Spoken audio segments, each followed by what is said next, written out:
Donc on est de retour avec Ponfétude. On va parler un peu présent pour les amateurs des vidéos et des casts. Donc déjà une première question, comment vous vous tenez au courant de ce qui se passe sur la scène? Comment êtes-vous au courant de tout ça? On entend souvent parler de références avec. Est-ce que c'est comment vous faites? C'est organisé ou c'est sur la scène internationale, sur les joueurs? D'accord. Ça c'est une rigueur qu'on s'est imposée et qu'on a accepté qu'on a accepté volontiers, je pense tous les deux. C'est-à-dire que quand effectivement au début, vu qu'on n'était pas forcément intégré dans la scène, on n'avait pas le réflexe, tu vois, d'aller sur tous les sites, etc. Mais voilà, on a commencé à regarder plus de casts, plus de live, se renseigner sur les transferts de joueurs puisqu'on a commencé à connaître les joueurs.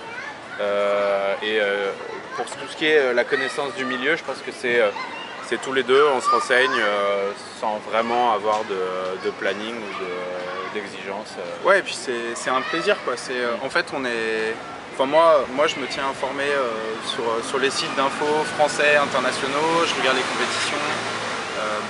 Maintenant on connaît la majorité des joueurs, quasiment tous les joueurs français et les joueurs internationaux, on en connaît quelques-uns.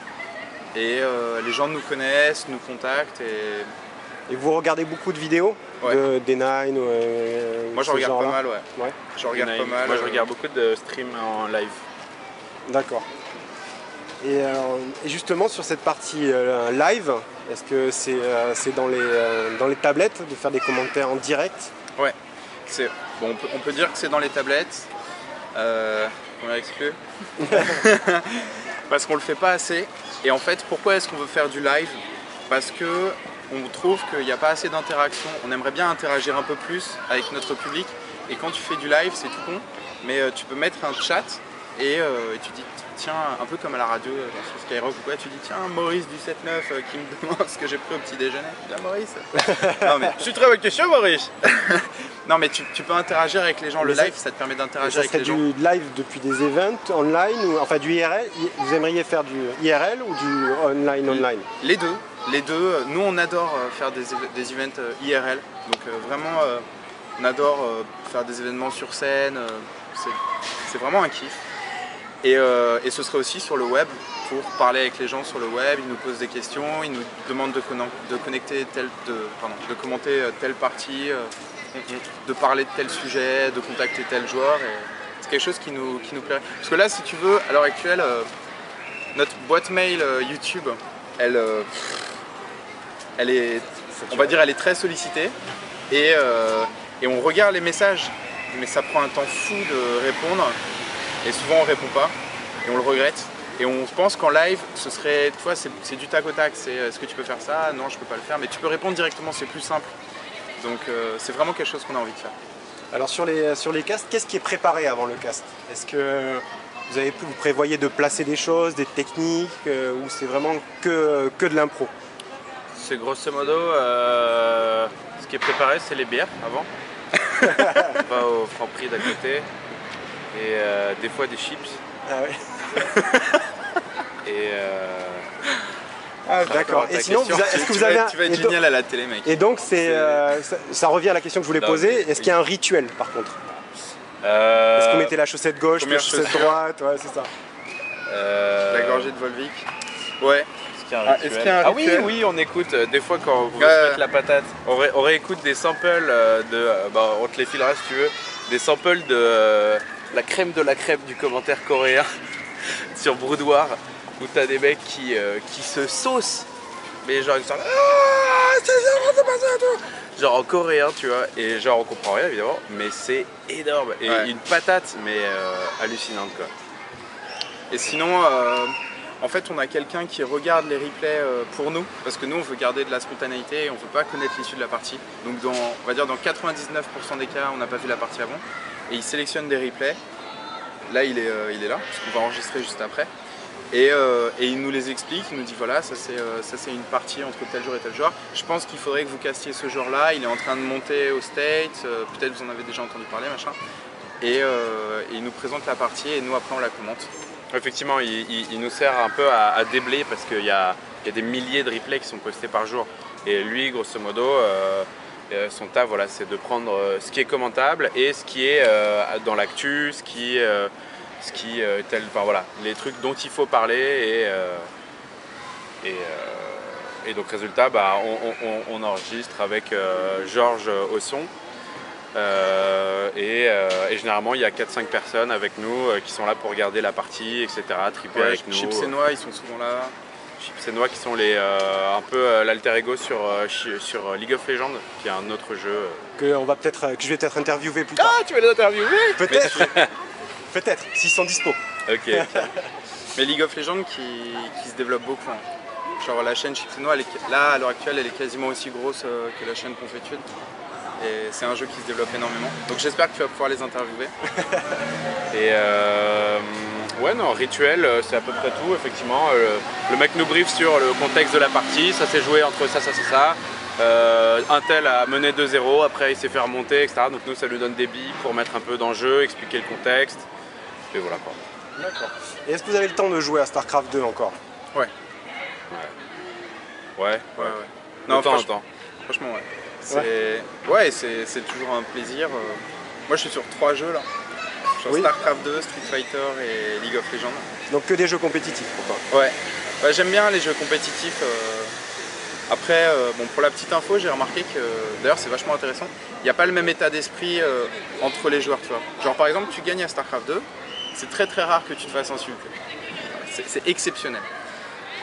Tu gagnes à Street Fighter, une bonne fois sur 2, tu vas te faire insulter, tu vois. En mode ton perso est cheaté, tu joues t'as pas de vie, je vais te trouver. Une Kalachnikov vocale. Les mecs ont un problème quoi. Et sur League of Legends, c'est un peu entre les deux. On va dire il y a un peu de tout. Quoi. Mais non, c'est marrant. Non, mais ouais, toi, tu joues à autre chose alors si t'as pas le temps de jouer à. Non, je joue exclusivement à StarCraft. Je sais pas, genre. Du ladder. Oui, voilà, du ladder ou des parties personnalisées. Star Striker for the win, un mode jeu de foot sur StarCraft qui n'a aucun rapport avec les jeux de stratégie mais qui est extrêmement drôle. Donc voilà, si vous voulez checker ça. Et voilà, j'essaye de continuer à jouer, garder un lien avec les sensations du jeu, quoi. Parce que finalement, quand tu commentes, tu fais que commenter, tu perds un peu tu vois un mec qui est en galère, mais tu sais pas exactement pourquoi, alors que quand tu l'as vécu la veille, cette situation, tu sais exactement ce qu'il est en train de vivre et t'as pas envie d'être à sa place, quoi. Et moi, je fais des tutoriels, donc je continue à jouer pour... Voilà, spécialité pour lui. À bientôt. Pour que lui puisse un jour avoir un bon niveau. Voilà, merci Maurice. C'est Maurice de tout à l'heure. Et non, et parce que bon, déjà c'est parce que ça me fait plaisir, mais ça me permet de tester des stratégies et d'en faire des tutoriels, des vidéos qui expliquent une stratégie. Donc ça, on va en voir plus bientôt. Si j'ai le temps, ouais. Bah plus. Des strats Protoss peut-être. Mais ils n'ont pas besoin de tutoriel. Ils n'ont pas besoin de strat. D'accord, on va passer à une autre question. Qu'est-ce qu'on peut donner comme conseil aux débutants? Qu'est-ce qu'on peut donner comme conseil? De jouer toutes les unités, je pense, une par une, de faire au moins une partie où tu utilises majoritairement une unité à chaque fois de chaque race. Et d'apprendre un BO en fait, un build order, donc c'est un ordre de construction qui te permet à telle minute, je sais pas, que ce soit à 5e ou à 10e minute, tu es sûr que si tu respectes cet ordre de construction, tu as l'armée la plus optimisée pour la minute et la stratégie que tu as choisie. Comme ça, tu es sûr que tu vas pouvoir te débrouiller. Si jamais tu ne sais pas quoi faire, tu as toujours quelque chose sur quoi te rabattre. Ouais. Donc le BO, il n'y a pas de place, enfin il n'y a pas vraiment de place à l'improvisation alors. Avant, il faut improviser. Ça dépend. En fait, mais après, il faut apprendre les règles du jeu, quoi. Ça dépend de ton degré de motivation, quoi. Si tu sens que tu es très motivé et tu es prêt à te prendre 100 défaites, tu vas les encaisser et tu vas continuer à t'arracher. Dans ce cas, il n'y a pas de BO. Et voilà, teste tout ce que tu veux, fais-toi éclater parce qu'au début, tu vas te faire éclater et progresse. Mais la majorité des gens, comme nous, se prendre 100 défaites d'affilée, à un moment, tu dis vas-y, j'abandonne, je joue à un autre jeu, je vais regarder la télé, enfin, voilà, ça t'impacte. Donc nous, ce qu'on recommande, c'est de prendre une stratégie, comme a dit Conf, très solide. Et il y a des stratégies qui sont très solides et qui vont te permettre de gagner. Et tu fais toujours la même stratégie, tu gagnes. Et une fois que tu la maîtrises bien, tu enrichis ton jeu à partir sur cette stratégie. C'est-à-dire que tu apportes de petits ajustements pour enrichir ton jeu, mais tu pars d'une stratégie qui gagne pour progresser. Donc c'est ça qu'on recommande. Et après, il ne faut pas se voiler la face. Hein. Pour arriver dans les meilleures divisions, franchement, c'est des heures d'entraînement. C'est vraiment des heures d'entraînement. pour avoir un bon niveau. Les joueurs pros qu'on a en contact sur Battle.net, tu les vois connectés à 9 h du matin et ils finissent à 2 h. Hein. Donc c'est 10 heures de jeu par jour. Donc, et ce jeu alors donc ce jeu il est très frustrant. Et pourquoi on s'accroche alors? Parce que c'est de l'intellect. C'est de l'intellect. Parce que c'est quelque part c'est une bataille. Tu me fais rebondir sur mon point de tout à l'heure, j'ai bien vu. parce que quelque part c'est en grosse partie une bataille d'intellect. Il y a de l'exécution en mode à quelle vitesse est-ce que je clique, est-ce que je fais telle ou telle action. Et il y a de l'intellect. Est-ce que j'ai perçu la stratégie de mon adversaire? Est-ce que j'ai envie de la connaître à un instant donné? Ce qui m'a bluffé? Est-ce que je sais ce qu'il est en train de faire? Donc il y a de l'intellect. Est-ce qu'il a mieux joué que moi? Est-ce qu'il a mieux géré ses unités, etc. Et je pense, ouais, effectivement, c'est pour ça que tu t'accroches. C'est parce que tu touches à quelque chose de très personnel, quoi. C'est toi, quoi. C'est pour ça que le poker a autant de succès aussi. Ouais. C'est parce que c'est en grosse partie de l'intellect. Ouais. Et c'est intéressant de faire une compétition basée sur l'intellect. Bon, pour plus classique, on va dire, comme question, mais on vous entend pas trop souvent vous exprimer sur le sujet. Qu'est-ce que vous pensez de l'équilibrage aujourd'hui du jeu entre les races? Moi, franchement, l'équilibrage, ça me passe un peu au-dessus de la tête. C'est-à-dire que Blizzard change des choses, mais voilà, ajuste des unités. Pour moi, ça veut juste dire qu'il faut trouver de nouvelles stratégies, en fait. C'est-à-dire que l'unité, elle va pas, c'est pas elle qui va faire ton jeu, c'est pas elle qui va. Tu sais que si le mec, bah voilà, il y a une unité, t'as pas envie de voir, par exemple les colosses, t'as pas envie de la voir si t'es parti sur une armée terrestre. Et bah, tu peux, soit tu nerfs les colosses, soit tu fais tout pour que le mec n'arrive pas à faire des colosses. Et en sachant que si tu arrives à l'empêcher de faire des colosses, tu aurais gagné.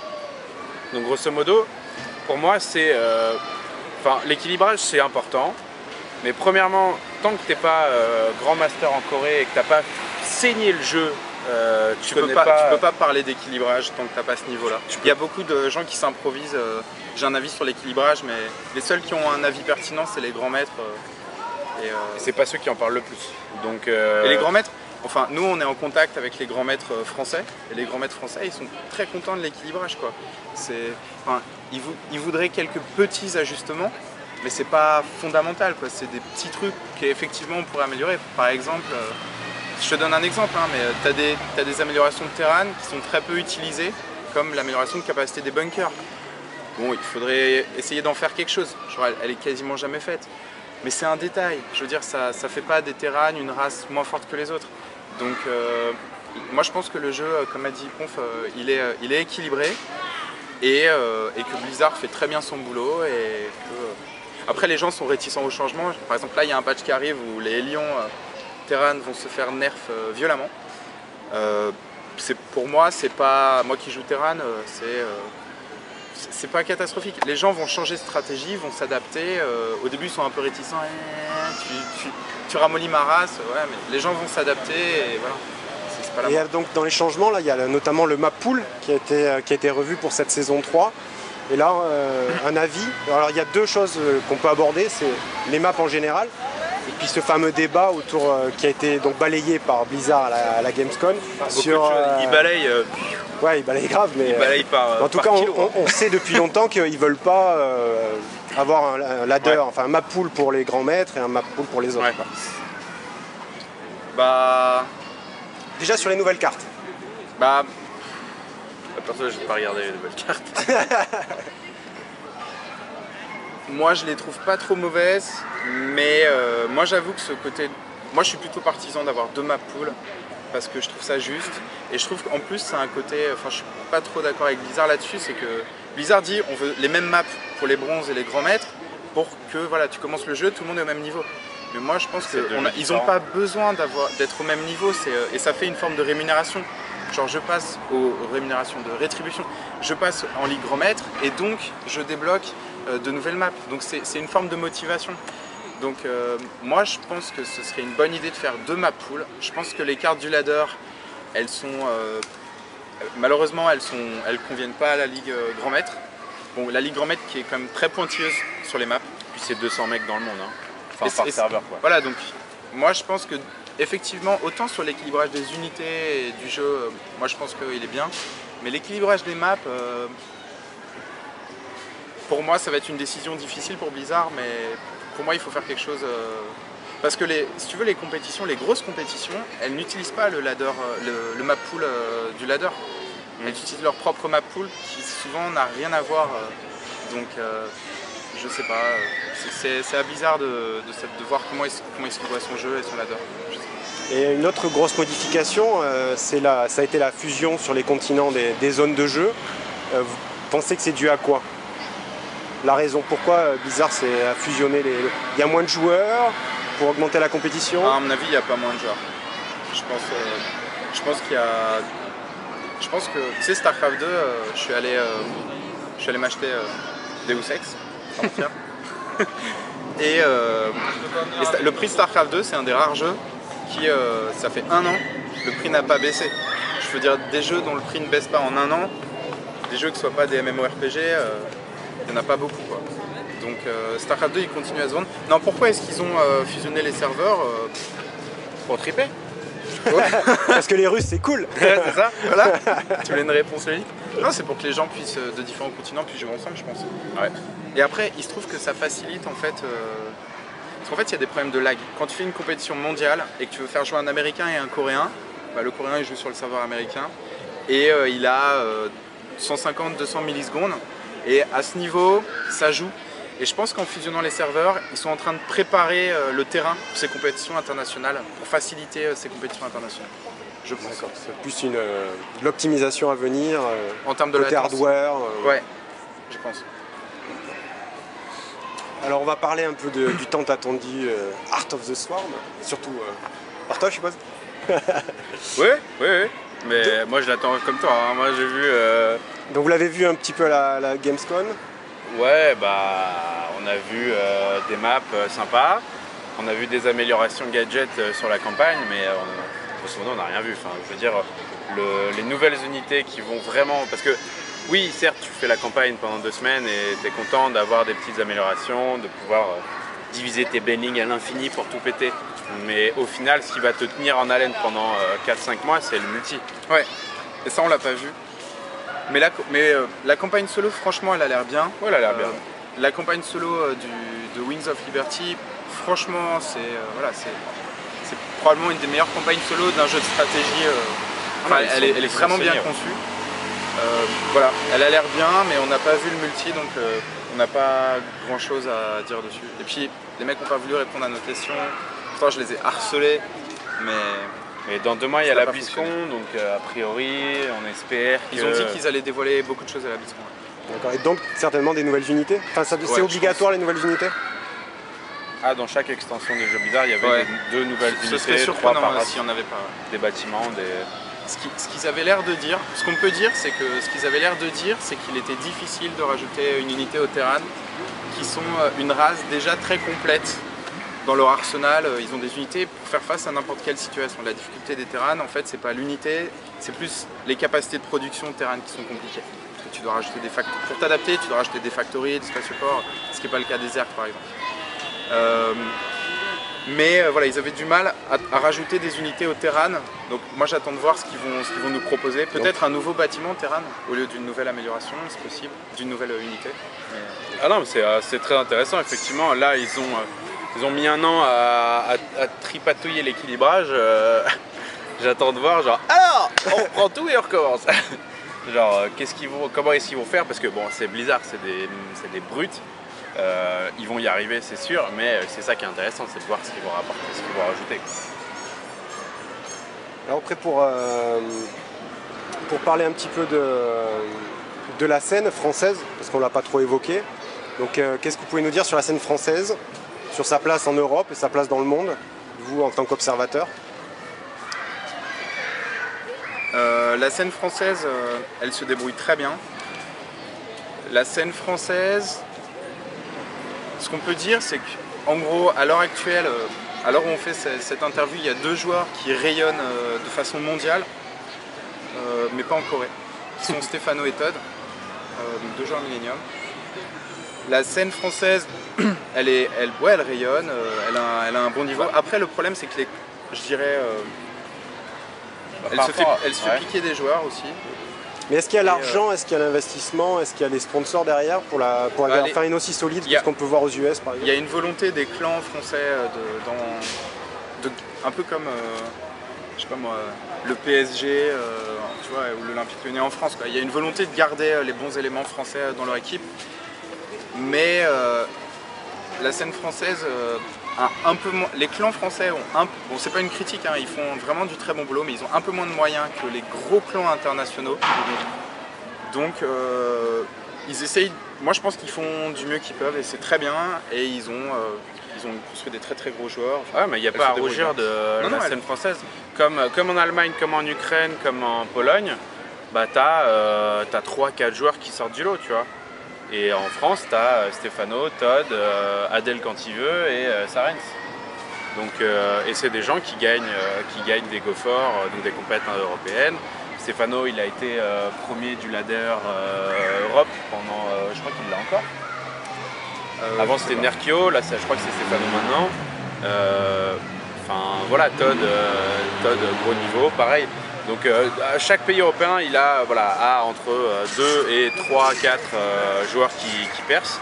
Et non, il y a, on suit le mouvement. Après on se fait éclater par les Coréens, mais ça c'est le... Oui, d'ailleurs je voulais vous poser la question, c'est quoi cette passion pour la Corée que vous avez là? C'est pas la culture coréenne, bon trip, j'ai envie de te dire pourquoi pas. Mais c'est les joueurs, c'est tout le système qui est développé autour de StarCraft en Corée qui est hallucinant et qui fait rêver parce que tu as une vraie recherche de la performance, de la créativité, de l'optimisation du jeu et du show. Et ça, c'est là que ça nous touche aussi.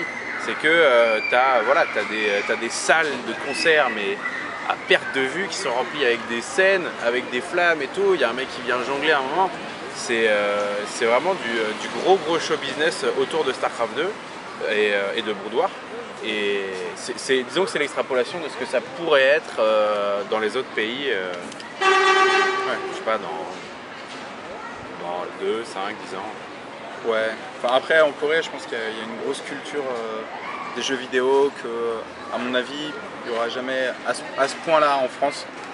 Mais non, ouais, ils ont des joueurs d'exception qui s'entraînent comme des brutasses. Parce qu'en France, les meilleurs joueurs, alors ils essayent d'avoir un rythme de vie équilibré. Et c'est pour ça qu'ils sont eux-mêmes en train de changer l'image du geek en France. C'est que, contrairement à ce qu'on pourrait penser, les Sarens, Adel Scott, Moment, voilà, ils jouent, mais ils savent faire d'autres choses. Ils savent sortir, ils ont d'autres passions aussi, donc ils ont un mode de vie équilibré.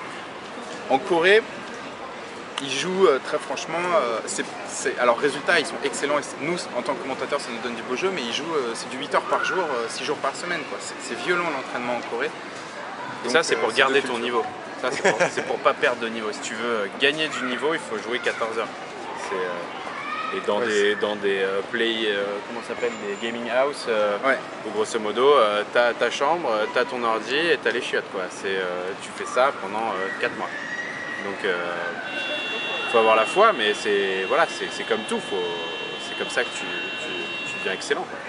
Et alors une question qui a un peu rien à voir mais qui intéresse toujours, alors, je ne sais pas si vous avez un point de vue, qu'est-ce que vous pensez en plus vous avez un nouveau sponsor qui est dans le domaine, qu'est-ce que vous pensez de l'impact des périphériques pour joueurs sur le jeu? Est-ce que vous pensez que c'est important d'avoir un bon clavier, une bonne souris, un bon tapis, ou est-ce que finalement c'est bon que pour les grands maîtres? Faut se sentir bien avec son matos, quoi. C'est-à-dire que t'as effectivement, donc tu parles de Razer, pour ne pas citer de marque,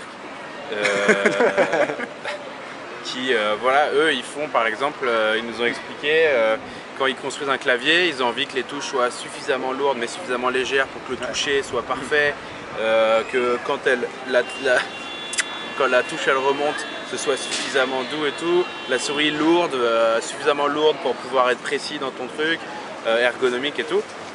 Oui, c'est nécessaire, ça fait partie du microcosme du sport électronique, mais avant tout il faut être bien dans ses baskets et pas se faire trahir par sa souris au mauvais moment, donc vaut mieux prendre une bonne souris, mais voilà, faut être bien. D'accord, et dernière question, quand c'est qu'on peut acheter les t-shirts? On va dire bientôt. Dans 2 jours. Non, normalement bientôt. C'est pas de date, mais Et on va faire des nouveaux. On va faire quelques éditions in Six Pool We Trust et Rage Quit. Mais on va sortir une game un peu plus... Et ils seront mieux faits. Secret. Ok. Mais merci bien pour toutes ces réponses. Pas de problème. Merci à toi. À bientôt. Ah, Ciao. salut.